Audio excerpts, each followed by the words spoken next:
Valendo. Então, é o seguinte, pessoal, hoje nós temos um convidado muito especial, que é esse rapazinho aí no canto, pelo menos para mim, ele aparece no canto inferior esquerdo aí.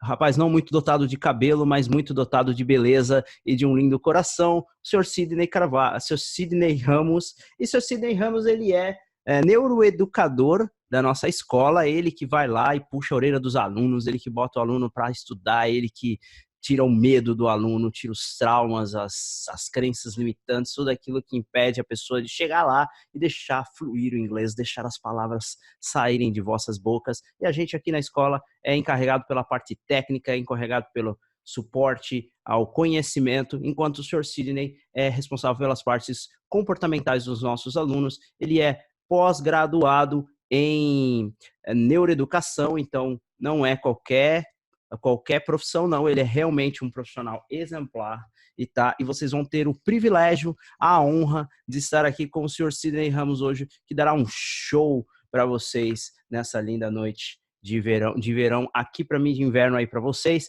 E vamos lá, vamos curtir. Sidney Ramos, desmute o seu microfone, faça suas apresentações e a gente já inicia então. Vai lá, pode se apresentar, falar um pouco da neuroeducação. Olá, Débora, muito boa noite, tudo bem? Como vai, minha querida?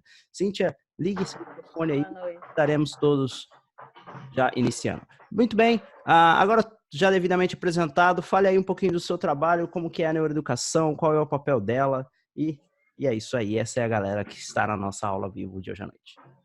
Boa noite, pessoal. Primeiramente, agradecer a oportunidade de estar com vocês nessa live, né? Como vencer nossos maiores desafios, que o Thiago encomendou para a gente poder estar reunindo e dialogar um pouco sobre esse ponto e sobre as questões da aprendizagem, que é muito importante. Então, primeiramente, assim, agradecer a todos que estão na sala. Já estamos aqui no total em 10 pessoas: Darlene, Douglas, Débora, Cláudia, o Daniel, Darcilene, Douglas, já falei, né? O Kleber, Sérgio e a Cíntia. Não sei se eu pulei alguém, mas quero agradecer a todos vocês pela oportunidade de, né, gastar um pouco aí do seu tempo para ouvir sobre esse tema, para entrar nesse projeto da English, né, que é um projeto assim que quando eu fui convidado, não pensei duas vezes em fazer parte, primeiro pela pessoa que o Thiago é, e também pelo tamanho do projeto e ideia que ele tem e intenção desse projeto, né? Então, é uma gratificação poder participar. E comentando um pouquinho, né, como o Thiago falou, eu sou formado em neuroeducação e coach também, mas eu atuo mais como neuroeducador, que é uma profissão nova no mercado, que na verdade tem um pouco mais de 20 anos, né, a função de neuroeducador, e eu fiz essa pós-graduação e já venho atuando como neuroeducador já há algum tempo e tendo assim bastante êxito nessa questão das dificuldades de aprendizagem. E hoje a gente vai falar sobre dificuldade de aprendizagem e sobre outros pontos até que for pertinente aí essa questão. No caso, Thiago, essa apresentação, se quiser, eu já posso falar também o que é neuroeducação, já posso dar continuidade. Legal, legal. Dá uma introdução aí para a galera que não conhece o que é neuroeducação. Fala um pouquinho como que é esse trabalho. Vou E aí a gente falar. já inicia as perguntas. Muito bom. E devido às apresentações feitas, eu gostaria assim de falar um pouquinho como que é o trabalho neuroeducador, né? O que que o neuroeducador faz, como nós trabalhamos. A neuroeducação, como eu falei, é uma ciência que é baseada em três pilares, né? Em três outras áreas do aprendizado, que é a neurociência, a psicologia e a pedagogia. Então, a junção dessas três áreas formou a neuroeducação, né? Neurociência com o estudo da parte cognitiva, da parte cerebral, como que o cérebro funciona. Aí, como o foco é as dificuldades de aprendizagem, como o cérebro funciona em relação à aprendizagem, como a gente melhorar o nosso desempenho na aprendizagem. E no caso da psicologia, também é a parte comportamental junto, né? Como mudar essas crenças, pensamentos limitantes, e a parte da educação que entra, que é a parte pedagógica, a parte de, né, como a gente ter esse ganho, né, pedagógico efetivo com o processo neuroeducador. E, em outras palavras, assim, de uma forma bem simples, o que é neuroeducar? Primeiro eu vou falar, esse é um banner que eu utilizo nas minhas lives sempre vocês vão me ver com ele quando eu estou fazendo a mentoria. E aqui está até a frase que eu coloquei né, resumindo o que é neuroeducação, de uma parte um pouco mais complexa, ainda assim fica um pouquinho mais, mas já está um pouquinho mais fácil de entender. E até coloco nesse banner aqui o que é neuroeducar. Primeiro ponto, né? Depois eu vou dar um exemplo para vocês. Neuroeducar é a arte de reconectar vidas por meio de um processo contínuo de tomada de consciência e autoconhecimento, que visa ajudar o outro a tornar a melhor versão de si mesmo. Como assim? Tornar a melhor versão de si mesmo, né? Então, neuroeducar é isso, é ajudar a pessoa, né, que está com uma dificuldade, que tem, né, alguma limitação no seu aprendizado, no seu desenvolvimento, ou de entendimento de alguma questão que ela passou durante, né, a vida dela e aí ficou marcado. Então, o processo neuroeducador é isso, ajudar essa pessoa que tem essa gravação, essa marcação, esse bloqueio, tirar ela desse estado, né, limitador e colocá-la num estado possibilitador. Então, como por exemplo, assim falando, trocando de uma forma em miúdos, como diz até o ditado, né? Eu gosto muito de falar que neuroeducar é como você, por exemplo, você está com uma, uma série de dificuldade em relação, por exemplo, eu não consigo aprender, pode ser o inglês, pode ser, gosto de instrumento, sou louco para aprender instrumento e não consigo. E aí a pessoa fica com esse bloqueio do eu não consigo. E aí, às vezes, quando você vai perguntar para a pessoa, ela nem sabe porque ela não consegue. E aí, quando você vai puxar lá mais adiante, mais lá no fundo, como a neuroeducação fala, às vezes ela está com uma crença, com um modelo de pensamento que foi colocado pelo próprio pai, porque o pai, né, fala, nossa família não nasceu para arte. E essa criança captou isso, mas ela tem um desejo tão grande, ela gosta tanto de música, de arte, só que como ela ouviu o pai falar isso lá no passado, ela marca isso, registra no nosso subconsciente, e o que acontece? A gente não consegue se desenvolver. Pega o violão, você pega o sax, você pega o que for e não consegue produzir o som que você gostaria, e aí isso não é efetivo. Então, no processo neuroeducador, né, dentro desse exemplo, o que a gente faz? A gente vai lá na experiência de referência, o que causou esse bloqueio. E com as técnicas e as ferramentas neuroeducadoras, a gente consegue chegar na matriz lógica de inteligência. O que é essa matriz lógica de inteligência? Nada mais, nada menos do que um pensamento.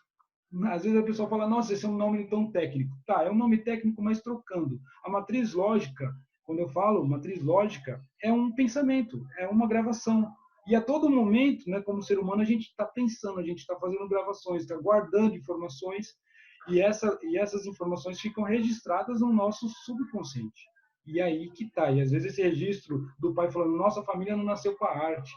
Não tem nenhum que, né, tocou nenhum instrumento na sua família. Então, essas informações ali na mente daquele jovem, daquele adolescente, daquela criança fica registrada, e aí ela começa a adquirir uma crença de que isso não é para a nossa família.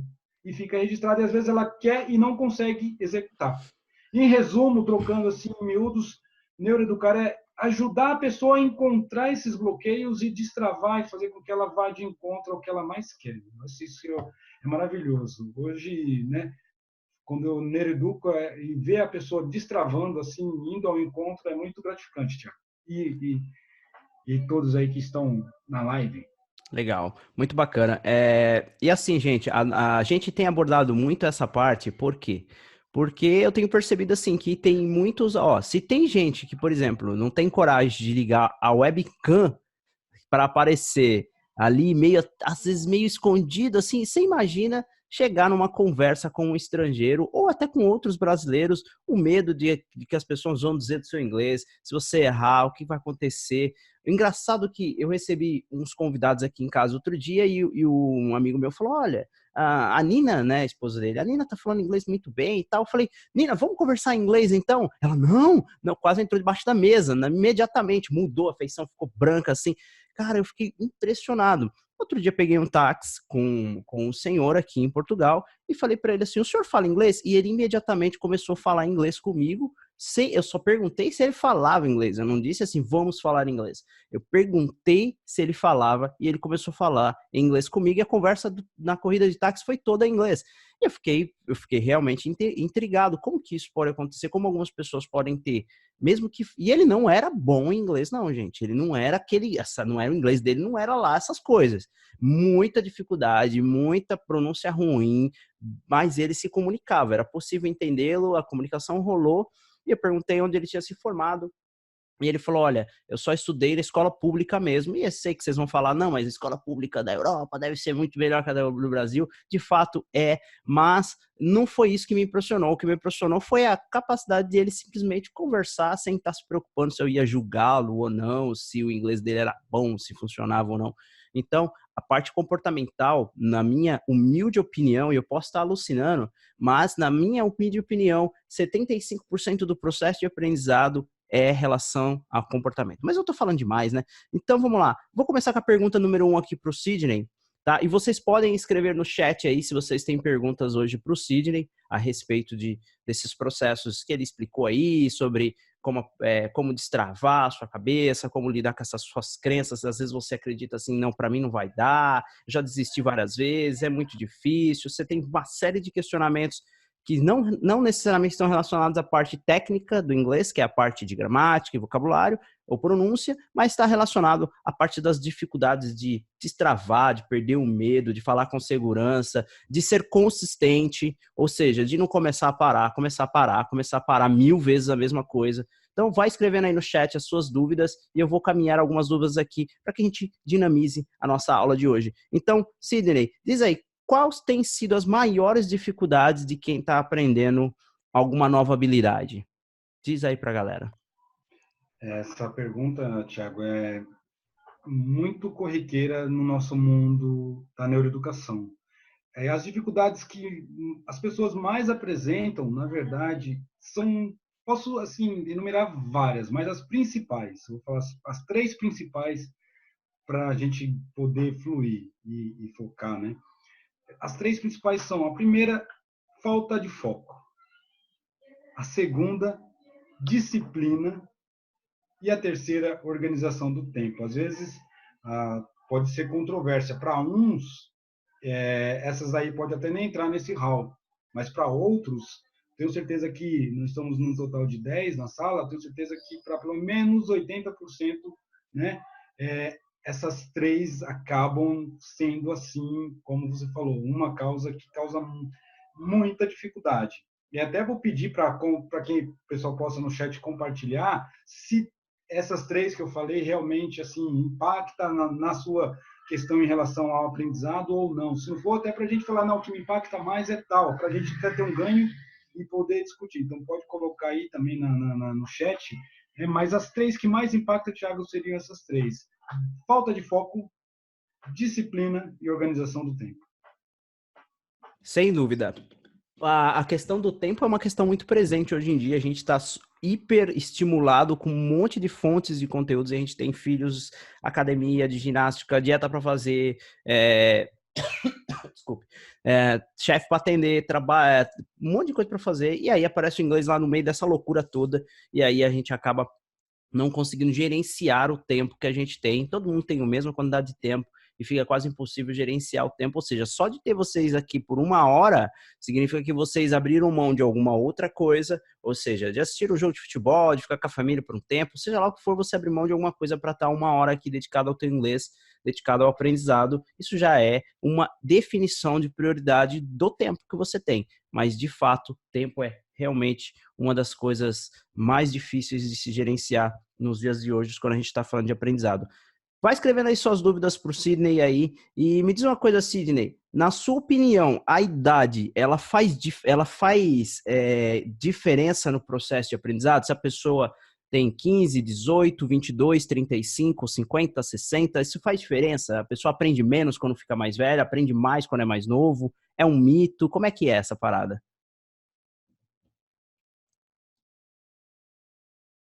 Tá mutado o seu microfone. Isso é verdade, esqueci. Vai. Na verdade, Thiago, isso é um grande mito mesmo, né? Porque a questão da idade, cientificamente falando, é comprovado que o cérebro, né, claro, tem a diferença do cérebro de uma criança para um cérebro de um adulto, mas vamos pegar aqui de uma referência de dois adultos, né? Se você, né, quando é feito lá uma biópsia, não importa, se for colocar os dois lado a lado, né, você praticamente, às vezes a diferença, a semelhança é de centímetros de um para o outro. Então, assim, não tem diferença, isso é puro mito, a questão da idade, é mais crença realmente limitante. Esse ponto já entra numa das principais crenças limitantes. Então, assim, essa questão da idade é um puro mito, na verdade, e mais do que isso, né? É uma grande crença limitante. A idade é totalmente irrelevante no processo da aprendizagem. A pessoa pode aprender, né?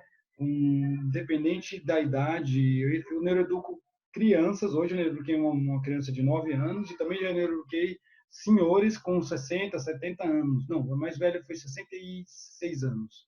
Então, é puro mito. Puro mito. Interessante. Só para a galera saber o que que é uma crença limitante, a crença limitante, ela é uma verdade absoluta para quem tem a crença, entendeu? Então, por exemplo, é como se você tivesse os óculos e você enxerga a vida por aquelas lentes dos seus óculos, e se as suas lentes são verdes, você vê um mundo todo verde, e para você o mundo é verde, e se todo mundo fala, não, o mundo é colorido, você vai brigar, você vai puxar faca, e você vai falar, o mundo é verde, e eu tenho certeza, desde quando eu me conheço por gente, o mundo é verde, e não adianta você dizer que não, que o mundo é verde, e você vai defender aquela sua crença, a forma como você vê, a sua perspectiva você vai defender, sem que seja um fato, não necessariamente é um fato, mas é para você uma verdade absoluta. E muitas pessoas não manifestam isso de forma racional. A pessoa não fala assim, olha, eu sou incapaz de aprender inglês, eu não vou conseguir. Muita gente não manifesta isso de forma consciente, mas quando inicia o processo de aprendizado, interrompe porque no fundo, acredita que não é capaz de fazer, por qualquer razão que seja, e isso, a verdade, está só na sua cabeça, tá? Então, antes de eu entrar com a próxima pergunta aqui, eu quero que você responda, Sidney, por gentileza, a pergunta do nosso excelentíssimo Dalmo Júnior, que é muito boa, e a pergunta dele é: qual é o melhor exercício para se manter o foco? Desmute o microfone. Muito Desculpa. bom. Não tem problema, não tem problema. Boa pergunta do Dalmo, né? Então, qual é o melhor exercício para manter o foco? Dentro do trabalho neuroeducador, a gente faz assim, utiliza muitas ferramentas para ajudar a pessoa a manter o foco. E o que acontece? A questão do foco assim é muito seletivo, e hoje até nesse jovem que eu atendi, dessa criança que eu atendi hoje, a criança tem muito mais dificuldade que o adulto de focar, né? Mas falando do adulto, primeiro a gente precisa entender o que é manter o foco, né? Tem muita dificuldade de manter o foco. A gente tem dois tipos de foco: o foco principal, né, e o foco secundário, que a nossa mente ela tem esse poder de estar abarcando o todo. Toda essa parte a gente não está percebendo agora, mas a nossa mente ela está controlando aí a sua respiração, né? Cada uma da sua mente está controlando a sua respiração, o crescimento dos cabelos, o som de fundo que está ouvindo. Agora que eu comentei, você prestou mais atenção, talvez se passou um carro seu, você falou, não é verdade, passou um carro, mas enquanto eu não falei, você não estava prestando esse foco, essa atenção. Por quê? O seu foco principal estava aqui, no que você está consciente, na sua primeira atenção, vamos dizer assim, a primeira atenção. E a segunda atenção é justamente essa parte secundária. E muitas vezes é aquela chamada viagem, né? A gente está conversando com a pessoa e a pessoa está olhando para você e você está falando e a pessoa está viajando. O que está? Ela está com o primeiro foco dela focado internamente nos pensamentos dela e o segundo foco está no externo. O segundo foco está no interno, perdão. O segundo foco, retomando. O primeiro foco está dentro dos pensamentos internos dela e o segundo foco, né? Ela está ali te ouvindo. O segundo foco, e aí depois que ela volta, ela fala: o que você falou mesmo? Aconteceu comigo nesse domingo, conversando com meu primo, que eu fui visitar a minha tia, e ele falando com ele deu uma viajada mesmo. Eu falei 2 vezes, toquei nele, falei, e ele viajando, eu falei, aí eu deixei ele viajar, que eu conheço o processo, está no segundo foco dele aí, com alguma coisa muito importante. Muitas vezes a gente se perde em meio a esse segundo foco interno nosso. Então, Dalmo, dica que eu dou. Primeiro ponto, a gente tem que começar a reconhecer. E para a gente focar, a gente precisa querer muito aquela informação. Então, assim, quando a gente quer muito aquela informação, a gente consegue manter. E o que é o foco? É como se fosse um canhão de raio laser, de biofótons, né? Que a gente... Porque como que o foco e a visão, né, funciona? Na verdade, tudo é luz, né? Então, a luz chega nesse objeto aqui, por exemplo, né, no celular. Agora vocês estão vendo por quê? Eu coloquei ele na frente da luz, na câmera, bateu a luz e vocês estão enxergando. Então, esse nosso canhão de biofótons foca no que realmente a gente quer ver. Então, tem até um exercício muito bom que eu vou te passar, Dalma. Todo dia, pela manhã, preferência, pode ser até na condução, não dirigindo, por favor, hein? Não faça isso, mas se você vai trabalhar no metrô ou ônibus, exercício que eu peço para você. Você pode até fazer, né, fingir lá que está dormindo e fazer com os olhos fechados, visualizar como se fosse sabe quando a gente está olhando assim para uma escultura, ou quando a gente está olhando para uma paisagem, você foca num ponto muito lindo e você fica ali minutos olhando aquilo. Então, você pode visualizar isso, ou se você tem oportunidade, estou no metrô, tem um ponto fixo, uma imagem legal ali que, né, no alto que dá para me focar, na letra N lá do não, sei lá. Ele foca ali, tenta manter o foco ali, sem sair dali por um minuto. É tão difícil porque a gente quer virar, quer fazer, mas esse exercício ajuda a gente a começar a criar o foco. Isso se deve fazer em casa, melhor ainda. Crie um ambiente para você mais tranquilo. Coloque, até né, uma professora que eu tive aula na pós, ela deu esse exercício de foco, eu comecei a fazer também. Colocar um ponto em algum lugar na sua parede, pode ser um desenho, e você colocar esse ponto e ele ficar fixo nele por alguns minutos. E aí você vai aumentando gradativamente o tempo, 1 minuto, 2 minutos, e aí você vai tendo mais foco. Você está fazendo o quê? Direcionando o seu canhão de biofótons, né, para aquele ponto específico. E aí, quando você estiver em algum evento que você precisa focar, você vai ter mais vontade. Mas, assim, a base é você querer muito aquela informação, senão você não consegue focar. Respondido? Respondido, Dalmo? Respondido. Vamos aqui para a próxima pergunta. Então, muito obrigado, Sidney. Muito obrigado, Dalmo. Ó, a outra pergunta que eu preparei para o Sidney aqui é por que tantas pessoas desistem de aprender algo novo, né? É muito comum a gente ver isso, principalmente com o idioma inglês, principalmente no Brasil. A pessoa começa e ela começa com aquela garra, com o sangue nos olhos, a faca no dente. Eu vou estudar 5 horas por dia. Dessa vez eu falo inglês, nem que seja a última coisa da minha vida. E aí o negócio só dura uma semana, né? Aí estuda, e aí na outra semana já começa a falar assim: não tem problema dar aquela paradinha, vai ser só hoje, amanhã eu estudo 10 horas para recompensar esse tempo que eu perdi, e aí no outro dia já não pega, e no outro também não, e no outro também não. Aí quando alguém pergunta, fala: eu não tenho tempo, eu não tenho dinheiro, as minhas costas doem, meu tornozelo chora, e por aí vai, as desculpas começam a surgir, e a pessoa não retoma mais o processo, e aí acaba desistindo, e aí quando volta mais desanimado, e é mais difícil de recomeçar, e depois para de novo e recomeça. E por que as pessoas desistem tanto, meu amigo Sidney Ramos? Por que as pessoas desistem tanto? Olha, vou falar uma palavra que as pessoas vão ficar até meio assim. Eu vou falar uma palavra e depois eu vou explicar. E aí vocês vão pensar se faz sentido ou não. A palavra é que, sabe por que as pessoas desistem tanto, Thiago e pessoal? Decisão. Como assim decisão? Acho que vem uma interrogação aí. Como assim a gente desiste por decisão? É uma decisão de desistir. Como também é uma decisão continuar. Então, por que a gente desiste? Por decisão. Quando eu opto, decidi iniciar o meu curso. Olha, já inicio com uma decisão. E aí dá até o exemplo que o Thiago floreou aí na pergunta, falando de todas essas coisas que acontecem. E aí tendo os acontecimentos diários do dia a dia, que é normal, todos nós temos, os eventos e acontecimentos. E aí a gente depois não consegue manter a primeira decisão. E aí entra de novo outra decisão. De quê? Ah, é só hoje. Não, hoje eu não vou fazer o ENC. Não, hoje eu não vou entrar na aula. E aí a primeira desculpa que aparece, a gente consegue aceitar ela, porque a gente, né, tomou outra decisão de desistir. Não sei se faz sentido para o pessoal, mas eu pensei muito e essa questão, assim, não tem outra forma, acho que, de responder. Poderia ter outras formas de responder, mas eu acho que ela é bem ampla, porque tudo parte da nossa decisão, Thiago. E essa é a maior dificuldade que as pessoas têm, decidir. Exatamente. Eu acho que uma coisa que faz as pessoas desistirem também é o fato de não saber controlar aqueles anseios de curto prazo.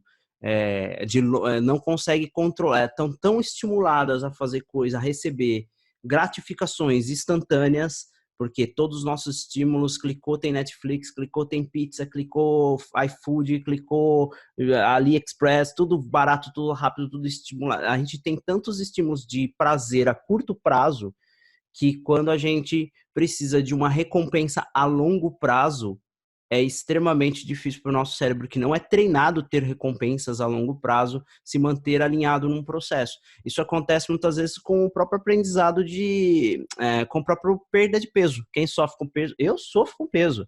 E é uma luta para mim, porque começa a dieta e aí arrebenta de cortar tudo, corta carbo, corta carne, corta gordura, corta pizza, e aí é quando o mundo conspira contra a gente, e aí aparece o churrasquinho do fim de semana, aparece a pizza na casa dos colegas, aquele colega que não liga, faz 20 anos resolve ligar para chamar você para comer uma Pizza Hut, que é aquela que você mais gosta, bem grossa assim, com bastante queijo em cima, e aí por aí vai. Então aquele desgraçado aparece e aí tudo conspira e aí, como você falou, é o momento da decisão. A gente não consegue tomar a decisão, não consegue ter o poder de escolha entre aquilo que dá prazer a longo prazo, que é ter um peso ideal e os exames médicos em dias, ou então ter um prazer instantâneo, que é comer aquela fatia de pizza que a gente acaba criando plausibilidades para se convencer de que só mais uma fatia não vai ter problema algum. Só dar uma paradinha no inglês hoje, não vai ter problema nenhum. Amanhã eu retomo.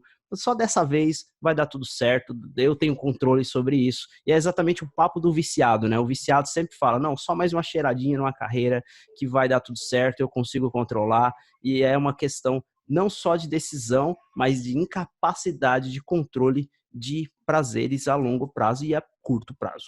Beleza, galera, show de bola. Só reforçando, Thiago, o Manda pessoal está ver, fazendo manda ver. algumas perguntas aqui. Se a gente não conseguir responder durante a live, depois o Thiago vai me mandar e aí eu mando a resposta para ele e ele manda para vocês. A Sim. gente dá um jeito de responder todos, fica tranquilo. Mas Só o que para a gente você. puder, a gente vai tentar responder aqui na live ainda.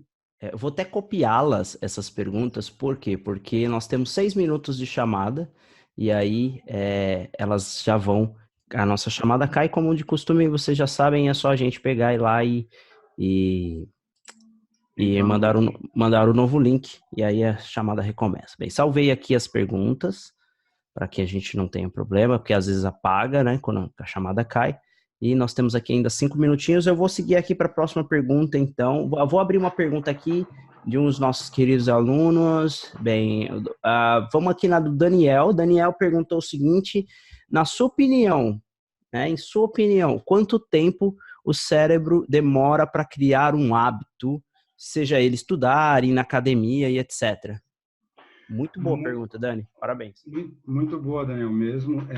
Primeiro ponto, a gente precisa entender algum outros pontos. Eu até vou marcar um outro dia uma live com o Thiago para a gente falar sobre mudança de paradigma, porque cai muito a questão do hábito tem muito a ver com paradigma, né? A gente tem que entender o que é um paradigma, né? Dentro dos meus processos de neuroeducação, eu passo para todos os meus clientes que a gente usa muito paradigma, a palavra paradigma, o hábito e crença, né? O que é uma crença, o que é o paradigma, né? Primeiro falar rapidamente que é uma crença, só para vocês entenderem. Crença é a nossa verdade, é o que eu acredito.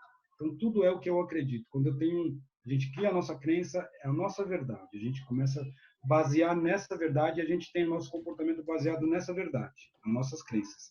E que é um paradigma? O segundo é o hábito. E aí, o que é o hábito? O hábito são comportamentos ou atitudes que a gente repete e aprende e repete frequentemente. Então, vou começar a criar um novo hábito, por exemplo, né, de começar a correr. Não tenho esse hábito, e aí eu começo a fazer esse hábito. Faço 1, 2, 3, 4, e aí essa repetição, ele fixa no nosso subconsciente, a gente cria um novo hábito, por exemplo, de correr ou qualquer outro tipo de hábito. E o que é um paradigma? Um paradigma é um conjunto de hábitos que formam um paradigma. Até no dicionário fala que paradigma é um padrão. Né? Se você olhar, é um conjunto de hábitos que formam um padrão. Então, quando você forma um paradigma, sinal que você executou vários hábitos e aí você formou um paradigma que concomitantemente vira uma crença. Eles estão interligados, paradigma, crença e hábito. Assim, é tudo misturado as três num pacote só, que se você não tomar cuidado, às vezes você até se perde qualquer um, qualquer outro. O hábito é mais fácil. Mas então, agora para a pergunta do Daniel, né?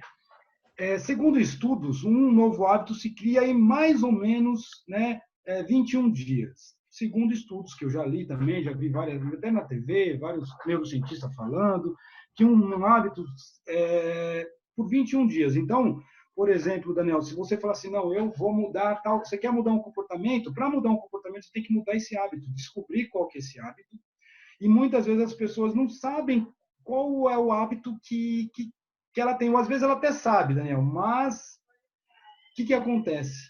Ela sabe, mas ela não sabe que tem um gatilho que dispara esse hábito. E aí ela começa a ter algumas mudanças para aquele hábito, mas ela não percebe qual que é o gatilho. E aí, muitas vezes, ela recorre, ela acaba voltando para o padrão dela antigo, o parâmetro que ela já tinha, para o paradigma antigo, porque o gatilho dispara e ela retorna tudo. Então, por isso que o processo neuroeducador é muito importante, que é a gente identificar, além de ajudar a pessoa, se ela já sabe o hábito muito bem, se ela não sabe, identificar o hábito, mas o outro ponto a gente ajuda ela a identificar o gatilho e mudar esse gatilho para um outro gatilho possibilitador. E às vezes esse gatilho é a crença, é o modelo de pensamento. Então, assim, segundo estudo, 21 dias. Mas eu dei essa base só para você ter um pouco mais aí de conteúdo aí. Show de bola. Beleza, Dani? Foi, né? Acho que foi. Tranquilo. E aí eu vou agora aqui para a próxima pergunta, que é o seguinte.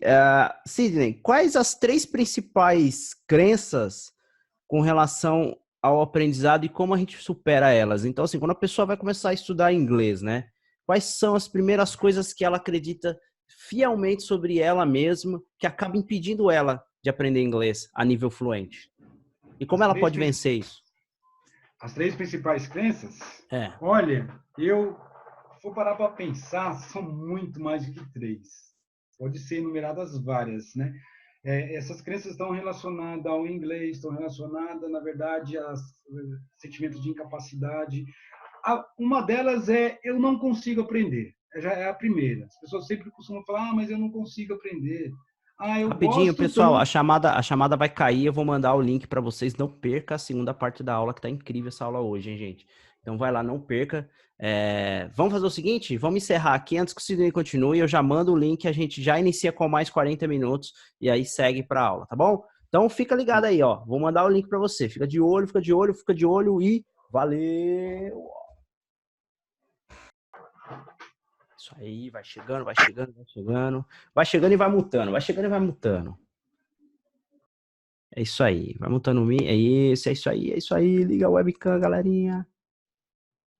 É a turma mais linda da internet. O povo bonito, viu? Vamos lá, gente. Então, deixa eu só pôr, já pus para gravar, porque sempre esqueço, né? Mas tá gravando. Então tá. Deixa eu ver aqui, eu salvei as perguntas da galera. Salvei a pergunta das galera. Hoje eu tô eficiente, hein? Olha, preciso vir mais lives com dor de cabeça. Parece que funciona melhor. Então vamos lá. Você estava explicando aí a respeito, então, das 3 crenças e como vencê-las, as 3 principais. Manda ver, Sidney. Tá mutado seu mic. Vai lá. Aí. Parece que tinha 2 pessoas entrando ainda. Quem são as 2 pessoas que estavam faltando entrar? Tava com bastante gente, mas a galera vai Estava com chegando. 12. Estava com 12 na hora que eu falei. Não tem. Falta mais duas. Eu vou chamando elas no particular aqui. Deve estar entrando. Então, vamos lá. Então, voltando, pessoal, como eu estava falando, assim, o Thiago perguntou 3, mas, na verdade, assim, nós temos infinitas crenças que nos limitam e a gente nem percebe. Às vezes as pessoas falam assim, às vezes quando eu começo um processo, falam, mas eu não tenho nada para trabalhar. Quando começa a fazer o trabalho, o processo, a pessoa encontra assim, cada crença, quando a gente vai afunilando e o processo vai avançando, a pessoa percebe que tinha tanta coisa que limitava, tanta coisa que bloqueava o aprendizado, que bloqueava, né, o desenvolvimento dela. Então, palavras como, para identificar essas crenças, né? Ah, eu não consigo, eu não sei, é difícil, né? Eu não levo jeito, são todos decorrentes de crenças limitantes. Então, vou dar exemplos, né? Uma das crenças, vou falar aqui, numerar algumas crenças que eu vejo como as mais importantes. Ah, eu não consigo aprender. É uma que mais acontece. Às vezes a pessoa nem... E quando a pessoa já fala, eu não consigo aprender, ela está dando uma mensagem para o cérebro dela. Não, não aprende. Porque você não consegue. Lembrando que o que é a nossa crença? É o que eu acredito. Então, quando ela fala para ela mesma, eu não consigo aprender, ela acredita nisso. E o que o cérebro dela faz? Ajuda ela a não conseguir aprender. Ah, mas é simples assim? É um pouco mais complexo, porque a estrutura, né, o lobo temporal, o occipital, tudo que tem essa junção, porque o que é a construção do conhecimento? É tudo muito mais profundo que não dá para abordar aqui na live, mas a gente vai fazendo outras lives para poder até falar uma outras, né, mais específica, que fala neurocientificamente, falando sobre a questão da neuroaprendizagem, que é muito interessante. Mas voltando, crenças, né? Vou falar algumas delas que o Thiago falou. Eu não consigo aprender coisas novas porque não tenho tempo. Outra, não levo jeito para isso. Outra crença, Thiago, né? E pessoal, as coisas precisam ser perfeitas para andarem certo. Essa é uma crença. Essa é muito comum no inglês.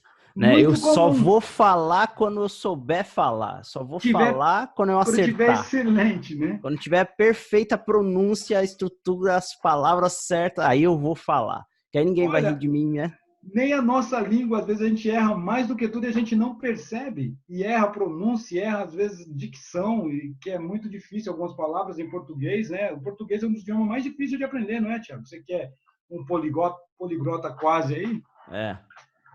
Então, difícil. voltando, outra crença que acontece muito, né? Não sei muito e tenho medo, até marquei, não sei muito e tenho medo, e já sei o suficiente, a crença não sei muito e tenho medo. Então, ela não sabe e tem medo, ela admite isso, é uma crença dela. Ou também outra crença, já sei o suficiente. E aí, não precisa, o que o cérebro fala? Então, não precisa aprender mais, já sabe o suficiente, então não precisa aprender mais. É uma outra crença que acontece muito. Essa eu ouço muito. Parece que não, mas é corriqueira. Eu sou burro mesmo. Nossa, caramba. Por incrível que pareça, é uma crença. E é pior que a pessoa acredita nisso dela mesma. Ela né? acredita nisso. E o que acontece? É comprovado que assim essa questão é apenas um modelo de pensamento, e quando a pessoa coloca isso para ela mesma, eu sou burro mesmo, ela acaba entrando, né, criando uma dificuldade para ela mesma. E é isso que a neuroeducação trabalha, esses modelos de pensamento. Outra, eu não sou bom o suficiente, a crença de incapacidade, Thiago, eu não sou bom o suficiente. Então, ela não vai aprender o inglês, ela não vai aprender o idioma, ela não vai aprender música, ela não vai aprender nada, porque ela não se acha suficiente bom para nada, não só para o inglês, não só para o idioma, não só para artes, não importa. E ela vai ter dificuldade em tudo na vida dela com essa crença.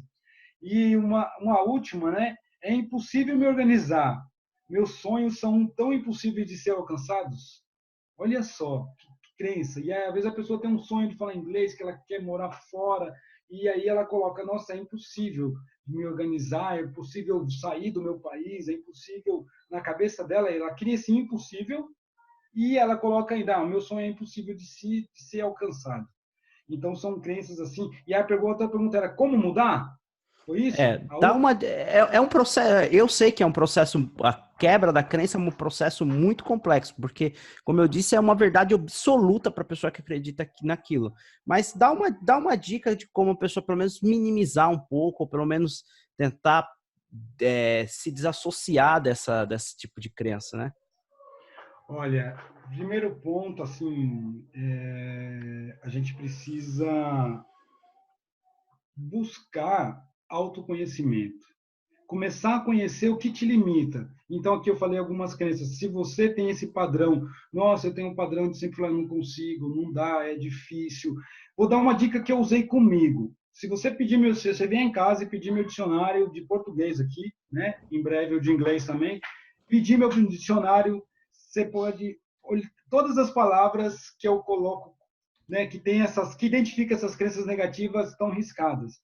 Difícil, acho, o achismo também é uma crença, acho, não dá, vou tentar, né? Tentar, aí se você acrescentar a preposição ou qualquer outra palavra, vou tentar, é difícil, não sei, não consigo, eu risquei todas. Então, a dica que eu dou, Tiago, né? Risquem essas palavras negativas do seu vocabulário, porque assim, quando a gente descobrir o tamanho do infinito potencial que tem a nossa mente, ela vai conseguir destravar as portas para tudo que ela quer na vida dela.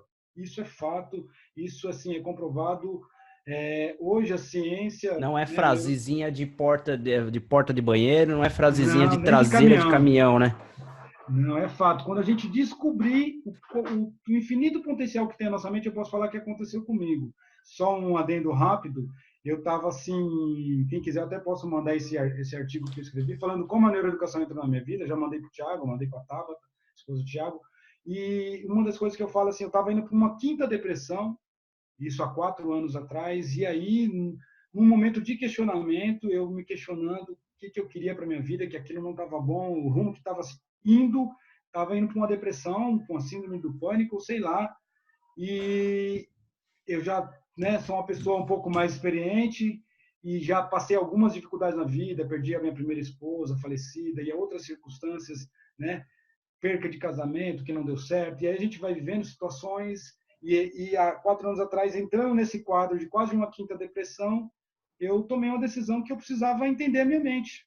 E aí foi que eu comecei a correr atrás. Então a gente tem que querer muito, né, melhorar, querer muito sair desse padrão que limita a gente. Então eu comecei a me autoconhecer e aí as coisas começaram a avançar. Mas para isso eu tive que correr atrás, estudar muito. E hoje, se você vir em casa na minha estante aqui, só tem livro que fala sobre a mente. Minha esposa fala, você vai ficar desse jeito aí, quando vê lá só ter, né, como a mente funciona, neurociência da mente, está tudo lá sobre a mente. Então essa é a dica que Impressionante. eu dou para todos aí de como vencer essas crenças, né? Pequenas, mas assim, a pessoa tem que buscar esse autoconhecimento com o processo, com estudo, né, se desafiando, não importa, mas ela tem que buscar. Legal. Muito show, gente. Eu tenho aqui a próxima dúvida do. Vai escrevendo aí suas dúvidas aí, vai mandando. Geralmente eu deixo todo mundo abrir o webcam e falar à vontade, mas hoje, para a gente manter só um pouco mais de organização, ficou com mais cara de live. Eu não curto muita cara de live, vocês já me conhecem. Eu gosto mais que a galera falando mesmo, vendo todo mundo se vendo. Vocês sabem que a gente não vai ficar nesse tipo de formato por muito tempo. A gente vai entrar em aulas onde vão ser mais debates em inglês mesmo, você vai ter oportunidade de falar muito mais em inglês, mas não adianta nada também, né, eu pegar e falar para você, ok, você já adquiriu o vocabulário, você já tem as estruturas que eu te ensinei nas 7, 10, 15 primeiras aulas, agora vamos falar inglês? Vamos. E aí eu começo a falar inglês com vocês, e o que acontece? Cri, cri, cri, né? Silêncio absoluto na sala. Por quê? Porque eu tenho medo de errar. Eles vão rir de mim. Ai, meu Deus, eu não vou falar. Não. Então, assim, reclama porque não tem oportunidade de falar. E quando tem um grupo de estudo super bacana, onde todo mundo pode falar, aí fica calado porque tem vergonha de falar. Então, esses tipos de live, como essa, que já é uma minoria, mas deveria ser a maioria, são exatamente para poder criar em você a capacidade de falar, ok, vou ligar o pip, né? O dane-se e vou falar mesmo, porque eu não tô nem aí se vão rir de mim ou não. O importante é o que eu vou aprender com isso. E ponto final. Bacana. Vou para a próxima pergunta aqui, que é a pergunta, a do Dani foi... Não, deixa eu ver aqui qual foi a... Deixa eu me organizar aqui, gente. Só um segundo, fica aí comigo, guerreiros e guerreiras. A pergunta: tenho dificuldade em me lembrar das palavras que aprendi a Débora. Tenho dificuldade em me lembrar das palavras que eu aprendi em inglês. por exemplo, no dia seguinte eu esqueço, deve ser, provavelmente no dia seguinte eu esqueço e isso me desmotiva. Então, capacidade de memorização, Sidney. Fala pra gente um pouquinho sobre a capacidade de memorização da gente. Tá mutado o microfone. Aí. A capacidade de memorização, Tiago, é muito importante e, na verdade, todos nós temos essa capacidade. O nosso cérebro é como um músculo, ele precisa ser treinado. E até quando você comenta do Anki Droid, né, o Anki Droid serve justamente para treinar esse músculo, para ele se exercitar para justamente o quê? Ele ir exercitando essa musculatura para ir lembrando. Porque nós temos a memória de curto prazo e a memória de longo prazo. E como a gente precisa entender como que funciona esse armazenamento interno? É como se fosse no HD do computador. O que a gente, nós mesmos fazemos com os nossos arquivos? Os arquivos que a gente mais usa, a gente não deixa numa pasta muito mais fácil de acessar? Esse exemplo eu gosto muito da que é muito mais simples. Você deixa, eu, por exemplo, tenho aqui na minha área de trabalho uma pasta chamada Trabalho, que é ali onde eu deixo os meus principais arquivos, que eu sei que se eu for entrar numa sessão com o cliente e tem alguma coisa lá que eu vou precisar e já sei que está nessa pasta Trabalho, bem na área de trabalho. Outros documentos, por exemplo, às vezes a gente vai procurar, tem documentos que eu vou procurar que eu nem sei onde que está mais, porque eu coloquei numa pasta, numa subpasta e numa subpasta e para acessar demora um pouco mais. Então, Débora, nossa memória talvez o que você pode estar acontecendo com você são acúmulos de tarefas, o acúmulo do seu dia a dia, que são muitos afazeres, e aí o nosso cérebro, como eu falei, ele está, nesse momento, armazenando todas as informações, como lá, como fala, né, hoje a inteligência artificial, nosso cérebro é a nossa inteligência artificial, está controlando todas as nossas funções. E, além disso, ele tem que controlar, quando você está atravessando a rua, ele tem que controlar a distância, ou se você está dirigindo, ele está controlando a distância do carro da frente, está controlando a velocidade do carro da frente, a velocidade do seu carro. Então, ele está controlando tudo, infinitas coisas que ele está fazendo ao mesmo tempo. E aí é tanta informação para ele guardar, que você vê recentemente, se você não treinar, se você não exercitar, até minha professora de neurociência, ela usa uma palavra, né? A gente precisa amassar o mato, que é o quê? Quando você está abrindo uma trilha, você está indo fazer, não sei quem gosta de trilha, eu já fiz muita trilha, né? Conhecer uma cachoeira nova, e aí você vai... A primeira vez que você está passando naquela trilha, poucas pessoas passaram, o que acontece? Aquele mato ainda não tem um caminho feito. Tem trilha, quando você vai, não já tem um caminho feito? Por quê? Você já passou muita gente ali em cima, então... A memorização também requer isso, que você veja o conteúdo, reveja, marque, estude de uma outra forma. Tem uma diferença entre estudar, né? Aliás, ser estudante, né? E aluno. Então, quando você é estudante, você puxa a responsabilidade para si de justamente o quê? De buscar esse estudar, colocar o que você viu ontem na aula. Então, putz, como que eu posso fixar esse conteúdo? Eu vou ouvir um TED sobre esse assunto de ontem. Não, eu vou estudar sobre esse assunto de outra forma, né, num outro vídeo no YouTube. E eu vou fazer o exercício físico, vou falar, então vou visualizar. Então, são tudo exercício para amassar esse mato, várias vezes para começar a fixar mais. E aí, ainda assim tem dificuldade, aí só tem uma outra forma, neuroeducar.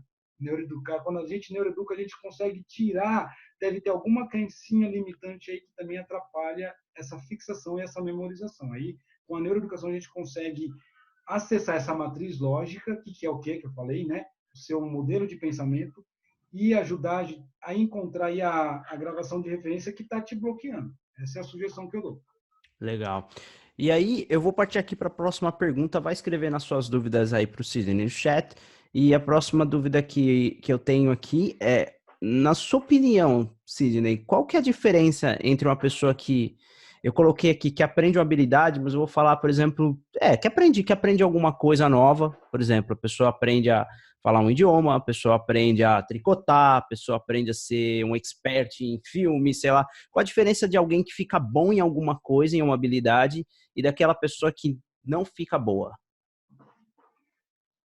Está aberto já meu microfone. Tá. Olha, é uma outra palavra muito importante, que o pessoal vai falar, nossa, e a palavra é, Tiago, sabe qual que é? Eu vou repetir a sua pergunta, que eu marquei aqui. Então, a pergunta era, Na sua opinião, qual a principal diferença entre quem aprende uma coisa nova, uma habilidade nova, e que não aprende?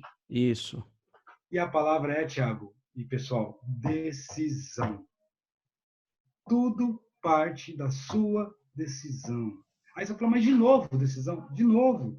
E se for preciso, ela cai várias vezes, porque eu venho estudando, e aí quando a gente consegue adentrar em alguns assuntos, né, eu faço um coach com uma coach internacional chamada Pilar Asnar, e o processo de coach dela que eu comprei, então eu passo com ela para poder aprender mais coisas e também passar para os meus clientes. E um ponto que ela sempre toca muito é essa palavra decisão, e vira e mexe cai.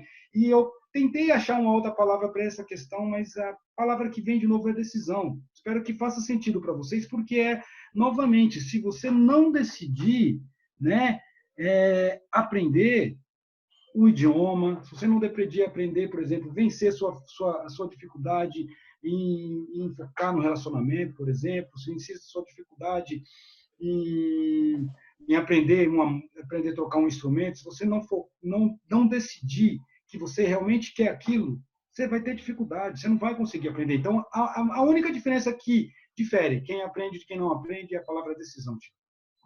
Exatamente, eu falei em uma das outras aulas, não sei quem estava aqui, né, que seria muito similar àquela certeza que eu usei na explicação da didática de uma das aulas, onde eu expliquei o ciclo ali, o ciclo da realidade, e eu até falei assim, olha, galera, é o seguinte, é como um casamento, né, se você entra no casamento sem a certeza, sem a decisão de fazer aquilo dar certo, tá certo que tem a parte que depende do outro também, a gente sabe disso, mas quando você entra falando da sua parte, do que você é responsável, quando você entra meia boca num processo, seja ele qual for, ou seja, sem ter tomado a decisão, sem ter a certeza que você vai fazer aquilo dar certo, você entra num processo que depende 100% de você, como aprendizado de um idioma, e você entra na dúvida se você vai conseguir aquilo, na dúvida se você é capaz, na dúvida se você realmente quer, na dúvida de onde você vai usar, na dúvida de um monte de coisa, a possibilidade, sem querer desmotivá-los, que você, na verdade, vocês têm que estar conscientes disso para poder corrigir isso. A possibilidade de você parar é muito grande, tá? Porque quem entra para vencer, o cara que entra fala assim, cara, se eu não tiver um curso, eu vou aprender de graça. Se eu não tiver um professor, eu vou arrumar um gringo na internet para estudar com ele e vou mandar minhas perguntas para ele. Senão eu vou pegar o material de um livro, senão eu não tenho dinheiro, beleza? Então eu vou estudar. Vou lá no McDonald's, vou conectar no Wi-Fi do Mac, vou estudar pelo Wi-Fi do Mac. Se eu não encontrar um caminho, eu vou dar um jeito. Vou dar um jeito de funcionar. Isso é decisão. Você tomou uma decisão. Não importa se chuva, se faça sol, se você fica desempregado, se você tem 10 filhos, se você não tem tempo. Não importa. Você vai conseguir dar um jeito de fazer aquilo dar certo. Essa é a principal característica de quem é capaz realmente de aprender e quem não é capaz, tá bom? Eu vou para a próxima pergunta aqui, agora eu vou pegar uma pergunta de um aluno aqui também, que eu achei muito bacana, que é a pergunta... basicamente a pergunta do Kleber foi, né, como podemos memorizar melhor? Ele tinha mandado na primeira parte, né? E agora tem uma pergunta aqui do Dalmo. Como já diz um dos diretores da minha empresa da empresa que ele trabalha, o ótimo é inimigo do bom, né? Acho que é isso mesmo ou é o contrário? O bom é inimigo do ótimo? Despausa aí, despausa. Acho que eu conheço essa frase, mas ela pode tirar o mic do microfone aí. A gente ouve sempre isso lá, Thiago, e realmente eu não lembro exatamente se é o ótimo que é inimigo do bom ou se é o bom que é inimigo do ótimo. É o contrário, o bom é inimigo do ótimo. É mais ou menos isso aí mesmo. E aí a gente deixa de fazer as coisas querendo aquela perfeição e acaba, no final, não entregando nada. Sim. Eu ouvi uma muito interessante, que é assim, né? O feito é melhor que o perfeito. É bem similar, o mesmo sentido. O feito é melhor que o perfeito. É melhor você falando inglês imperfeitamente, com muitos defeitos, com as suas próprios sotaques e características. É melhor você falando inglês desse jeito, como eu peguei o taxista lá que falava inglês ruim pra caramba, mas falava, do que você esperar a perfeição para falar. Então, feito é sempre perfeito. Para a gente não ficar até muito tarde aqui, eu vou seguir para a nossa próxima dúvida aqui, que é a seguinte, que na verdade foi uma pergunta que eu mesmo estimulei aqui, que é o seguinte: o que fazer quando as desculpas, né, como falta de tempo, falta de dinheiro, ter muitos filhos, enfim, um monte de outras coisas que a gente cria do dia a dia, nos impede de aprender algo novo? O que a gente faz quando a gente tem quando a gente começa a criar um monte de desculpas, um monte de plausibilidades para não fazer aquilo? Porque eu quero que vocês entendam o seguinte: muitos de vocês podem estar olhando para mim com os olhinhos assim, meio avermelhados e os coraçõezinhos nervosos e falando, cara, mas isso não é desculpa, eu trabalho 12 horas por dia, eu tenho 3 filhos, você não sabe como a minha vida é uma loucura. Pois é, deixa eu te contar uma coisa, eu ainda não encontrei, vou falar baixinho só para você, eu ainda não encontrei nenhum aluno que tivesse todo o tempo do mundo para aprender inglês. Todos eles estão até as tampas de coisa para fazer. Todos, todos, todos. Eu tenho alunos, por exemplo, que ele estuda 12 horas, eles entram às 6 da manhã, sai às 6 da tarde, vai para a faculdade, sai da faculdade à meia-noite, e aí trabalha de sábado das 6 às 6 e faz uns bicos ainda e depois estuda inglês no domingo. Ou seja, quando você fala assim, olha, eu tenho um filho, eu tenho 2 filhos, eu tenho um bebê, eu não tenho tempo, eu não consigo, não vai dar, que é aquilo que a gente estava falando das crenças. E aí você vê alguém do seu lado com 2 filhos, um bebê de 6 meses, um que é paraplégico, um que cuidando da mãe, cuidando da avó e ainda assim estudando inglês e aprendendo, aí você olha assim, dá vontade de dar um tapa na própria cara e fala assim, cara, toma vergonha na cara e deixa de ser preguiçoso, porque se é uma pessoa dessa, com muito mais dificuldade que eu, tá lá e tá fazendo dar certo, eu tenho que fazer esse negócio dar certo também. Então é a sua capacidade de decisão. Mas se você aí, o que a gente faz quando a gente tem quando a gente começa a criar as próprias desculpas para parar? Como é que a gente faz nesse estágio do aprendizado? Posso compartilhar só uma foto que vai falar sobre essa questão da desculpa e aí eu já complemento? Manda, claro. Tá na minha área de trabalho. Cadê minha área de trabalho? Ô, Érica, dá uma mutada no seu microfone, por favor. Tá bastante... Eu? Isso, tá bastante ruído aqui na sala. Fazer o quê? Mutar o microfone. Aê, isso aí. É porque eu acho que acho que pega vento muito. Não sei se está ventando na região onde você está. Aí vem bastante barulho para cá. Tiago, eu não estou achando. Eu estou aqui te mandando no WhatsApp e eu vou abrir no meu WhatsApp, porque eu já vi que o WhatsApp. Tá. Se você mandar no WhatsApp aqui, acho que eu consigo abrir para a galera ver. Não, mas eu também já mando aqui, abro pelo seu aqui. Tá. De qualquer forma. A frase fala sobre desculpas. Estava aqui na minha área de trabalho, que eu já sabia que eu não sabia, mas acho que aqui abri. Tá indo. Tá indo, tá indo, tá indo. Tá indo, fica comigo. Deixa eu ver aqui, ainda não sei chegou. porque ela... Chegou. Ela tá em um formatinho diferente. Vamos abrir aqui para mim ver. Ah, tá aqui. Já abri, vou compartilhar com a galera. Compartilha aí. Tá na tela, então, galera. Em 3, 2, 1, foi. Tcharam! Então, falando da desculpa que o Thiago perguntou, né? Geralmente, às vezes, a gente dá muita desculpa, falta tempo, falta dinheiro, tenho filhos, né? Que impede aprender algo novo. E aí, quando eu achei essa frase, né? Eu até coloquei, já escrevi sobre ela. Primeiro ponto, né? Seja mais forte do que sua melhor desculpa. São todas desculpas que a gente encontra para validar nossas crenças, para validar o modelo que a gente acredita. Então, assim, para a gente vencer essa questão, né, das desculpas, a gente precisa ser mais forte que essas desculpas, né? Espero que faça sentido essa frase para vocês, porque quando eu vi essa frase, é verdade. Quando eu estava em outros padrões, que eu me limitava constantemente, que eu não percebia o ilimitado poder, né, que a gente tem, todo ser humano tem, que é concedido, né, por Deus, pelo universo, para nós. O que acontece?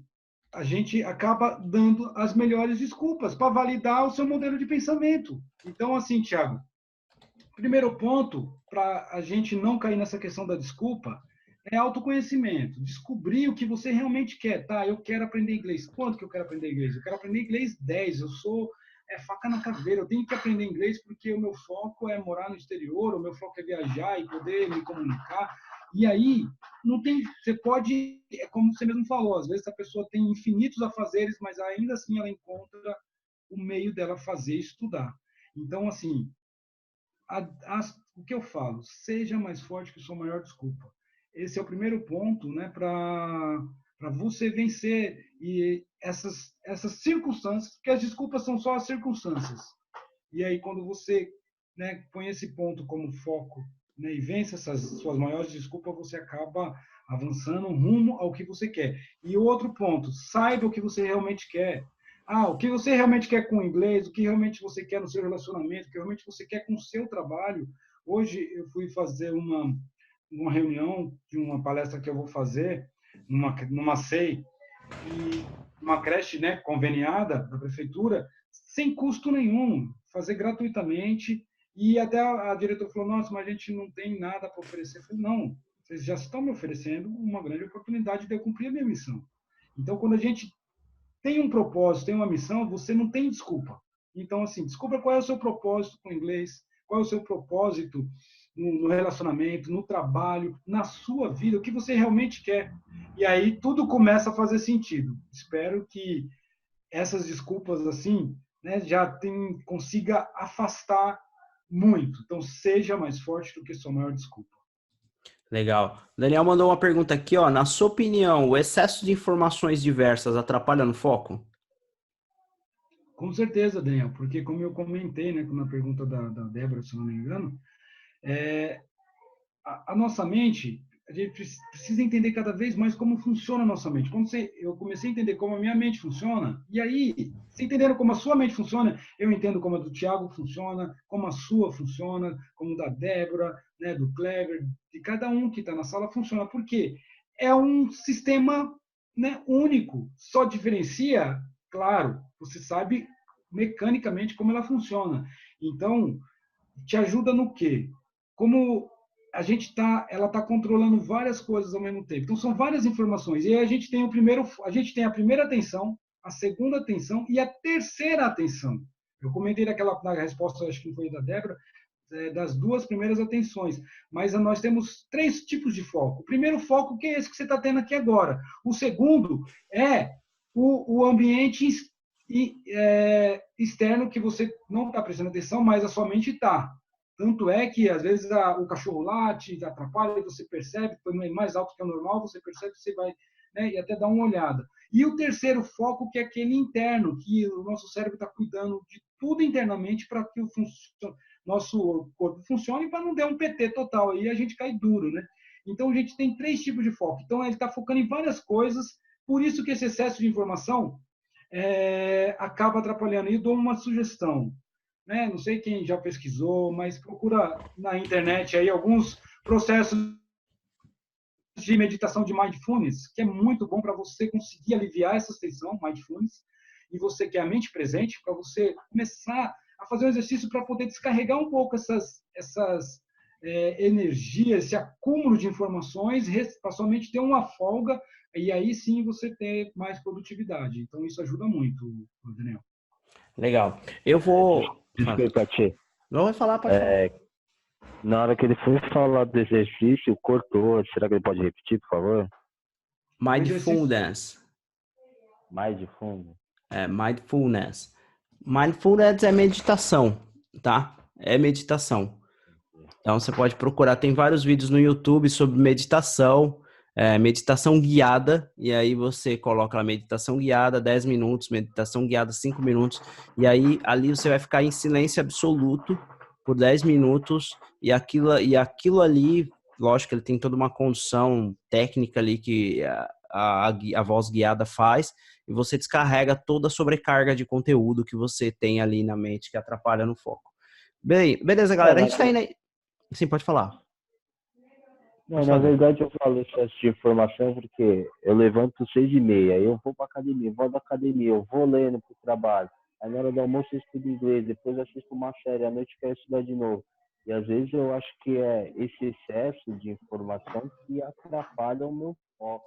Às vezes o foco, por exemplo, em aprender o inglês, né?